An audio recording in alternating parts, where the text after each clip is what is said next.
Atención emprendedor, potencia tu negocio con préstamos con garantía hipotecaria de rebajatuscuentas.com y págalo hasta en 10 años.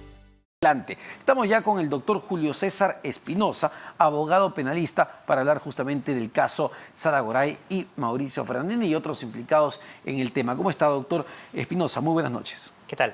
Bueno, encantado. Doctor, a ver, en principio, sobre este caso, hay que diferenciar dos cosas muy importantes cuando analizamos la acusación de fondo, la acusación de organización criminal, la acusación de haber corrompido a funcionarios públicos, que es lo que se va a tener que determinar en un juicio posteriormente. Estamos en una etapa donde la Fiscalía está solicitando una prisión preventiva mientras dure el proceso y los elementos que se evalúan son distintos, ¿verdad? ¿Cuán compleja es la situación tanto de la empresaria Sara Goray como de Mauricio Fernandini? Bueno, en realidad, sumamente compleja.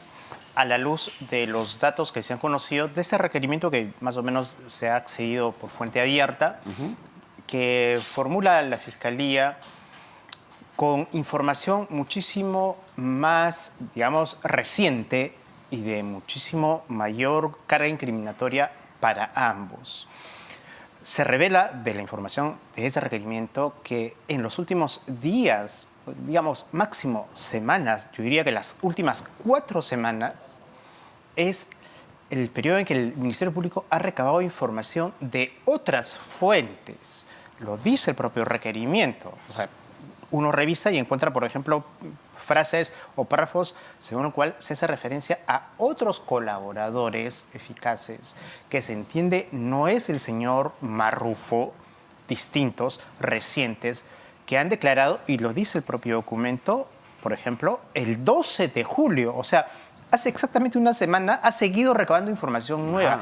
Por ejemplo, estas conversaciones de WhatsApp entre la señora Sara Goray y algunos funcionarios del fondo son evidencias o elementos de convicción que se han obtenido de modo reciente. Entonces, la Fiscalía ha venido generando, produciendo, obteniendo datos que finalmente están de alguna manera corroborando la información que dan los colaboradores eficaces y consolidando un caso contra la señora Goray y también Fernandini y obviamente los otros funcionarios que están también con mandato de detención preliminar hasta este momento. Y algo interesante, ¿no? A ver, lo digo no desde un criterio legal, pero sí desde el sentido común. Si yo como un fiscal le digo, bueno, a ver, señora Sara Goray, ¿usted quiere ser colaboradora? Cuénteme toda la verdad. A ver, señor Mauricio Fernandini, ¿usted quiere ser colaborador o confesar todo lo que sabe? Bueno, cuénteme toda la verdad. Pero si luego yo me entero como fiscal que estoy persiguiendo el delito, que otros personajes o a través de otras fuentes, estos dos no me han contado toda la verdad, pues evidentemente va a generar una molestia, indignación en estos casos en específico. Así es. El principio básico de cualquier proceso de colaboración eficaz en casos más o menos complejos es el de oportunidad, que además se lee en términos simples como utilidad de la información. Se considera valiosa, eficaz la información que brinda el aspirante en la medida que sea completa, íntegra, la más amplia información posible porque el fiscal la utiliza. ¿Para qué sirve la colaboración eficaz? Pues para que el fiscal desarrolle una investigación más amplia contra otras personas o, por ejemplo, para que evite que un hecho que se está produciendo continúe realizándose. Por ejemplo, que funcionarios públicos imputados o que han participado de estos hechos sigan ejerciendo la función, cosa que se ha conocido a raíz de la información que han brindado otros colaboradores eficaces, no la señora Goray ni tampoco el señor Fernandini en su calidad de confeso.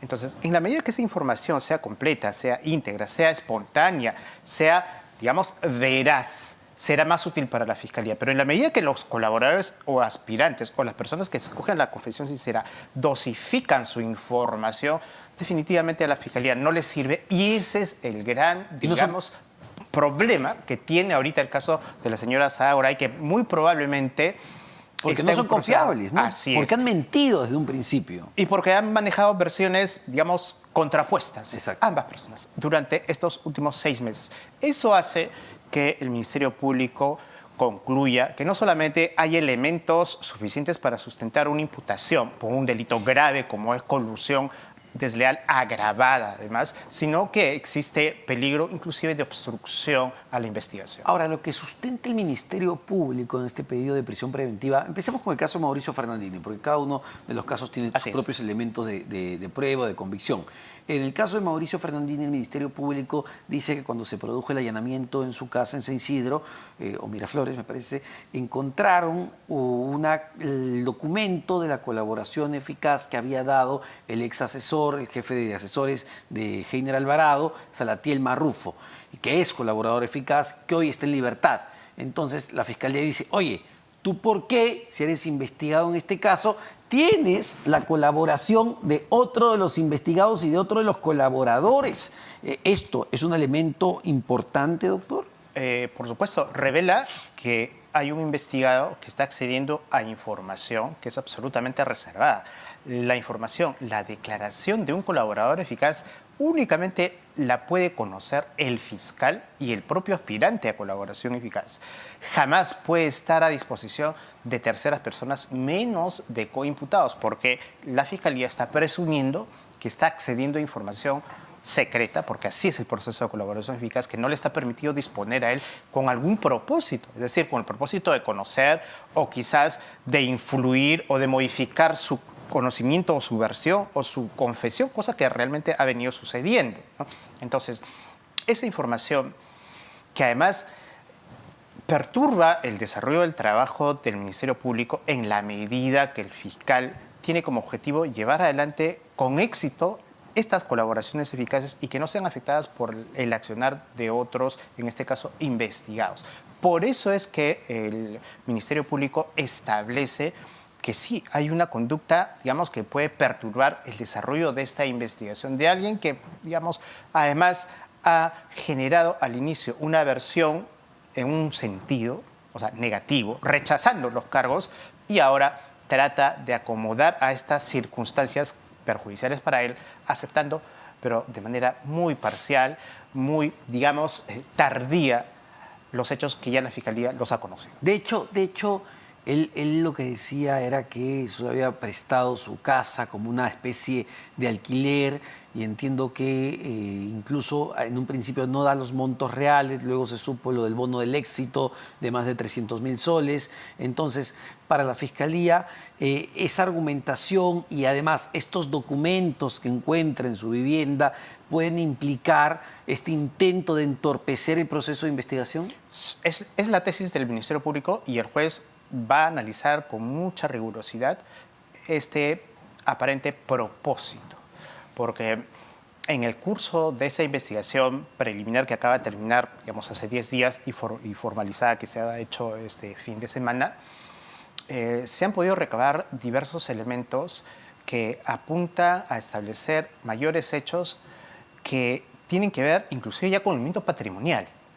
Al señor Fernandini, no por información que él haya brindado, sino por información que proviene de la propia fuente del Ministerio Público o información que ha remitido, por ejemplo, la SBS o la UIF, se le ha identificado movimientos patrimoniales que aparentemente no tienen sustento, pero que estarían ligados en el tiempo y en los montos a las cifras que, según los otros colaboradores eficaces, le habrían sido entregadas, no por haber simplemente sido un simple facilitador de un espacio, sino por haber tenido una participación mucho más importante en todo este proceso de colusión desleal. Porque entiendo, para salirnos un poco de los elementos de convicción que está analizando y presentando el Ministerio Público para la prisión preventiva, pero en el caso en sí, en el caso de fondo, entiendo que para la Fiscalía, Mauricio Fernandini era una especie de conexión que acercó a la organización criminal que lideraba Sada Goray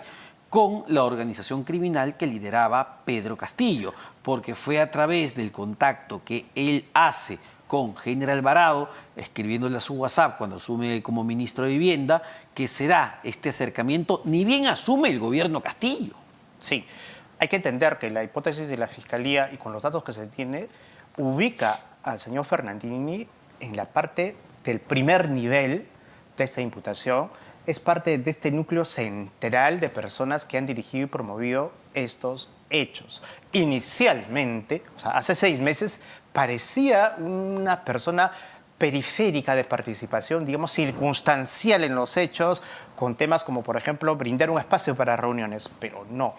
Con toda la información que se ha conocido, su participación ha sido protagónica. Tan protagónica que al postular la pena que persigue imponer el Ministerio Público, que es una exigencia para poder solicitar la prisión preventiva, está postulando la misma pena para la señora Goray que para Mauricio Fernandini.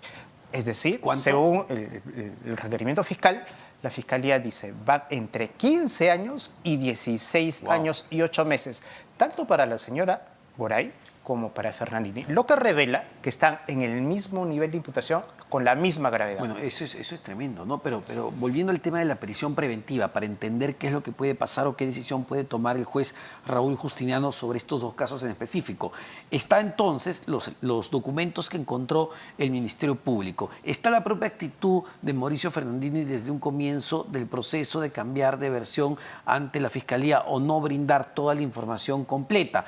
Además, entiendo que el Ministerio Público encontró una denuncia que le hace ante la Fiscalía, donde dice que se pierde su billetera, se pierde su pasaporte y unos pasajes a Punta Cana, República Dominicana, y además la cita que tenía para el 7 de julio en la Embajada de los Estados Unidos para renovar su visa. De hecho, a él se le detiene justamente en los exteriores de la Embajada. Entonces, el Ministerio Público está suponiendo que Mauricio Fernandini tenía intenciones de salir del Perú y que esto incrementa el riesgo de peligro de fuga. Así es, y que además no tiene arraigos de calidad desde el punto de vista domiciliario, porque no ha brindado el domicilio real actual donde vive, sino un domicilio que estaba, como él mismo dice en sus declaraciones y manifestaciones, en la calle General de la Moncloa. Sí.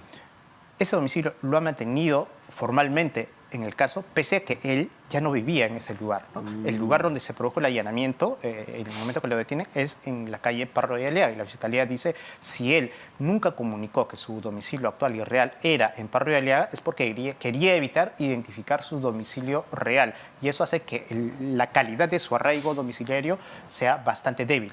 Lo mismo respecto al arraigo laboral. Dice, no tiene un trabajo conocido, y él mismo lo declara, no realiza actividad laboral ni profesional actual, no solamente actual, por lo menos en los últimos 6 meses. Eso también decae o hace que su arraigo sea más débil, y eso influye en el otro factor que también la Fiscalía ha manifestado, que no tiene, desde el punto de vista familiar, personas dependientes. No ha expresado, no ha documentado, no se conoce que tenga personas dependientes que establecerían la posibilidad, entonces, conjuntamente, de valorando todos estos datos, la posibilidad alta de que él pueda eludir o salir del país en caso haya un proceso más grave como el que se está realizando en este momento. Y doctor, el hecho de que haya transferido sus bienes, tenía 7 inmuebles, entiendo, a su hermana, también puede ser considerado por el juez.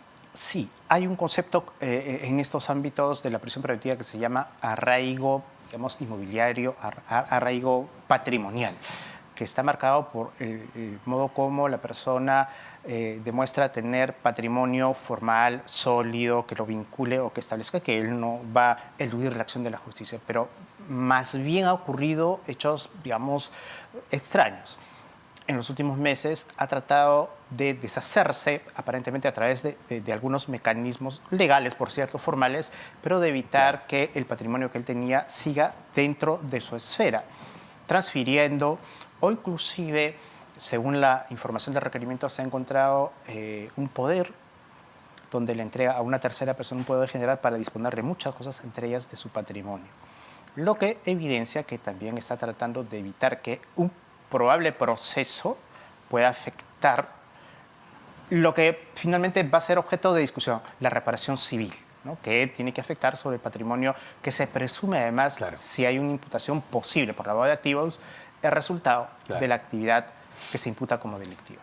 Entonces, en todos los casos vemos esta actitud de, digamos, ir por la sombra, de entorpecer, de transferir, de tener información privilegiada, de por ahí comprar pasajes. Esa es al menos la figura que está presentando, digamos, la Fiscalía. Digamos que una constante de lo que ha marcado el comportamiento durante los últimos meses, que coincide con el tiempo en que se está desarrollando esta investigación. Conclusión, Para la Fiscalía, en este caso, existen no solamente datos que revelan su vinculación intensa con los hechos en el primer nivel, Ajá. sino además riesgo tanto de fuga como riesgo o peligro de obstrucción. Esos elementos van a ser bastante bien valorados y conocidos y revisados por el juez que tendrá que emitir su decisión. Desde el punto de vista técnico, legal, doctor, entonces, con todos estos elementos que está presentando el Ministerio Público ante el juez, la audiencia va a continuar el día de mañana, ¿cuán probable es que le den, no sé si los 36 meses, pero le den una prisión preventiva? Yo estimo bastante probable.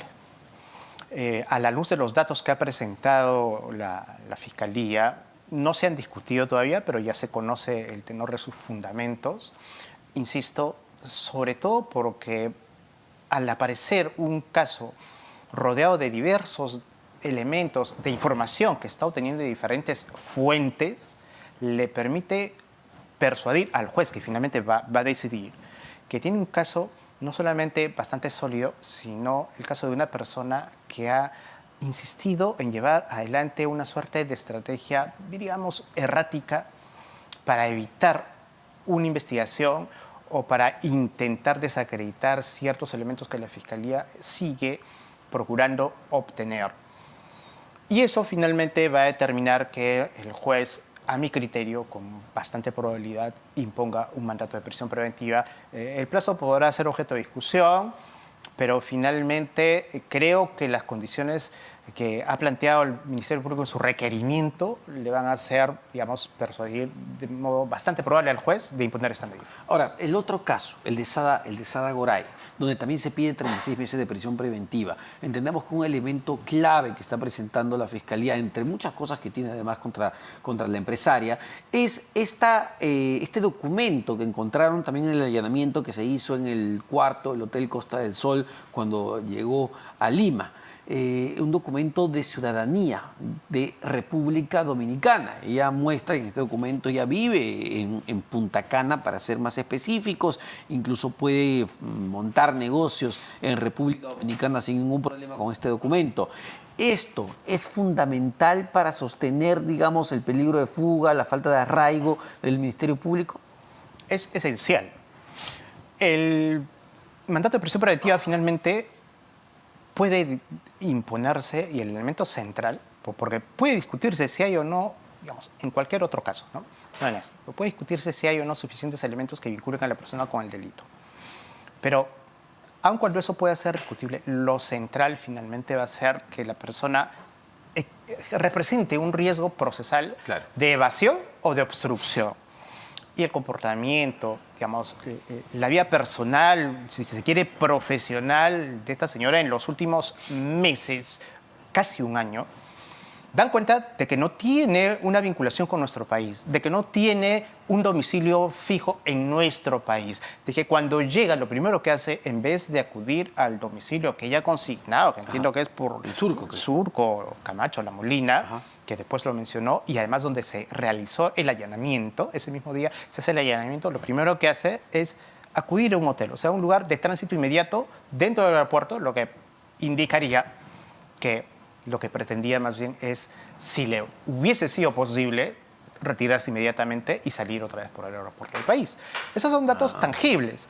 O sea, el peligro, el riesgo de que ella pueda, conforme a todos estos antecedentes, no tener un suficiente arraigo dentro del país existe, y eso es más que suficiente para que el juez pueda establecer que se cumple este presupuesto y pueda imponer una prisión preventiva, sin hacer referencia ya a los otros datos que tienen que ver ya con su versión, su declaración y el peligro de obstrucción, que evidentemente también está discutiendo. Porque ella, a ver, si uno valora y hace el análisis del comportamiento que ha tenido durante todo este proceso, desde que, es verdad, fue un testimonio clave para gatillar la caída del expresidente Pedro Castillo, cuando en diciembre decide contar todo, me parece, al dominicar punto final, y se presenta en un primer instante como una extorsionada, ¿no? como una víctima. Desde ese momento hasta el día de hoy, pues lo que hemos conocido de la señora Sada Goray ha ido cambiando de manera tremenda. Entonces yo soy un fiscal y digo, a ver, esta señora se presenta en los medios de comunicación como una víctima, y ahora la hipótesis que tengo es que es la cabeza de otra organización criminal que con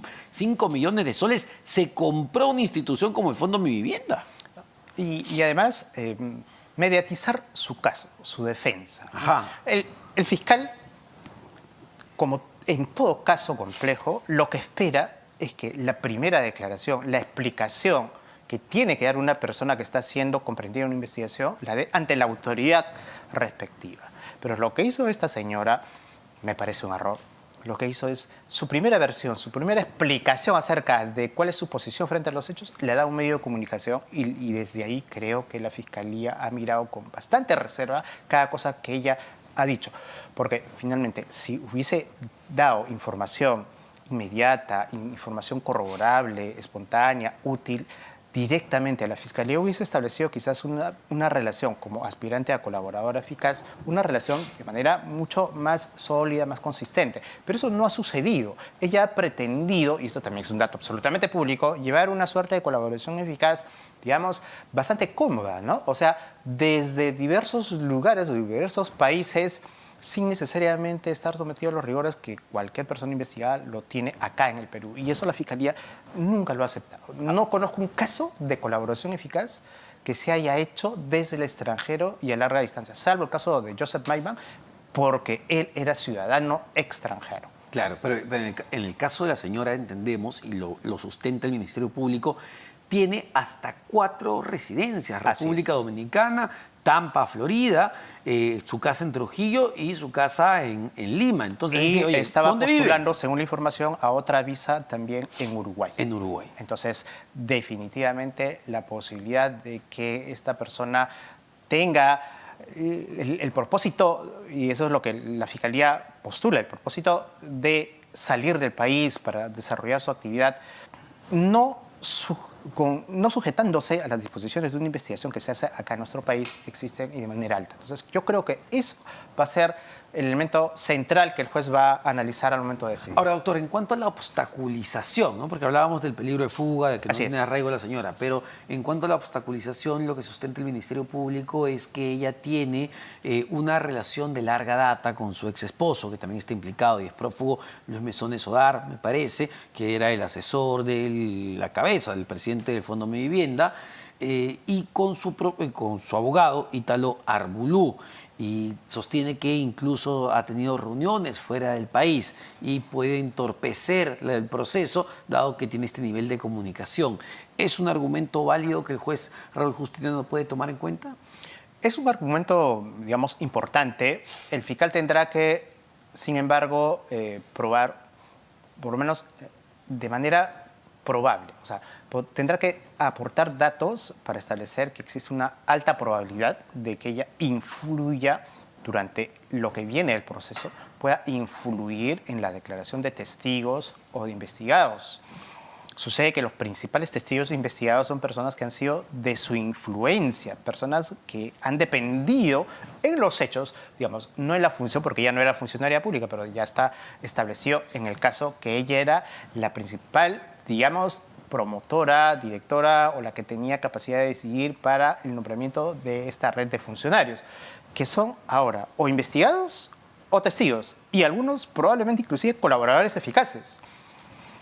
Esa posibilidad existe, es tangible y por supuesto que determina la existencia de un peligro, digamos, bastante probable de obstrucción, de influencia en la realización de obtención de elementos testimoniales, documentos, información, peritajes que se puedan ir generando, y hace que finalmente el juez deba analizar estos datos para definir su posición. Pero para imponer una prisión preventiva no necesariamente tienen que existir los dos tipos de peligro.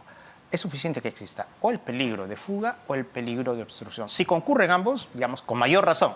Entonces, para ambos casos, me decía que para Mauricio le queda claro, de alguna manera, o es muy probable que el juez decida darle la prisión preventiva. En el caso Sada Goray, ¿también los elementos son demasiado potentes, lo que está presentando la Fiscalía? Yo diría que muchísimo más potentes, por todas las evidencias, pero sobre todo por lo que acabamos de explicar, ¿no? El peligro de fuga de la señora Goray es muchísimo más intenso, tangible, demostrado. En buena cuenta, ella ha aceptado, está reconociendo que tiene diferentes posibilidades de residir en varios países del mundo, y eso es más que suficiente. Por menos datos que esos, en el Perú en los últimos meses se ha impuesto prisión contra diversas personas públicas o privadas. Bueno, tremendo, ¿ah? Tremendo lo que se viene para dos personajes claves en una nueva trama de corrupción, ¿ah? Una arista en realidad de corrupción de lo que fue el corto gobierno del expresidente Pedro Castillo. Este es solo el caso Fondo Mi Vivienda, pero es un caso fundamental porque es donde se le vincula directamente a Pedro Castillo. Es donde Salatiel Marrufo, que es colaborador eficaz en este caso, dijo, sí, yo le entregué plata a Pedro Castillo, incluso le entregaba plata a sus hermanos. Sí, yo le entregué plata a Heiner Alvarado, exministro de Vivienda, Construcción y Saneamiento, y fue justamente la declaración que gatilló de alguna manera que el expresidente decidiera ese 7 de diciembre dar un golpe de Estado. Y finalmente su destitución, y hoy por hoy está en la cárcel. Así que es un caso definitivamente emblemático en esta maraña de constante corrupción que vivimos. Muchísimas gracias, doctor Encantado. Julio César Espinosa.